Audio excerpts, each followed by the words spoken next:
Hello. In our group, me, Wyatt, and Jakey, we will be discussing Dear Martin for you today. It's written by Nick Stone. Here we go. Give me my keys! Nah, girl. Give me my keys! Nah. Please! Got him. What are you doing? Get away from her! Punk ass. The scene was a representation of police brutality. The forceful cop takes an abusive option in a very simple situation. This was a scene from Dear Martin, and this is a great representation of how Dear Martin shows police brutality. Police brutality against African American people is a very pervasive and systematic issue that has been lasting negative effects on individuals and communities. The physical and emotional trauma of police violence can lead to severe physical injuries, post-traumatic stress disorder, depression, and other mental health issues.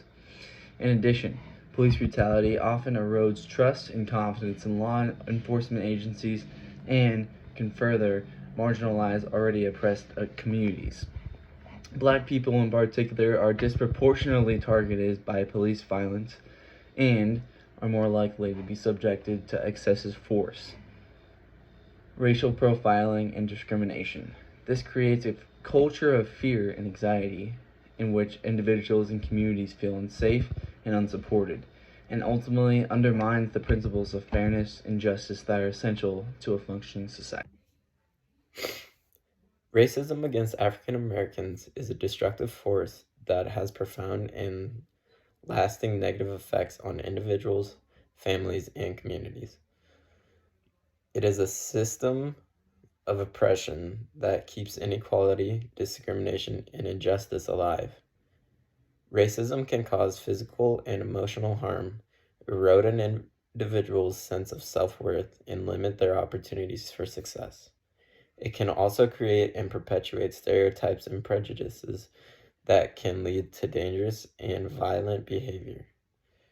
The impact of racism on African Americans extends far beyond individuals' experiences and can shape entire communities, making it difficult to build strong and healthy relationships and hinder progress and growth. Ultimately, racism undermines the values of equality and freedom that are central to the principles of democracy and justice.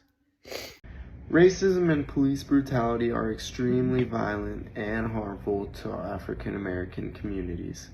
The systematic targeting of African Americans by law enforcement haunts a culture of fear and trauma, making African American individuals more likely to be victims of police brutality. Incidents of police brutality are often met with impunity, meaning that the people in the wrong may go unpunished or only receive a minor consequence. This causes a distrust and resentment among African American communities. This often results in further violence, protests, and justified outrage in response to the oppressive tactics of law enforcement. Racism and police brutality violate fundamental human rights and the dignity of African Americans, creating profound and lasting psychological and emotional damage at both individual and community levels. To ensure justice and an end to the cycle of violence, there must be a fundamental shift in societal attitudes, led by meaningful actions and policy changes that prioritize and uphold the human rights of African Americans. In our book, Dear Martin, the author Nick Stone does a really excellent job tying in real-life problems into her book. She uses many scenes from the main character Justice's point of view, who is an African American senior in high school who experiences police brutality and racism. Seeing these events happen through the book in first person gives you a different perspective.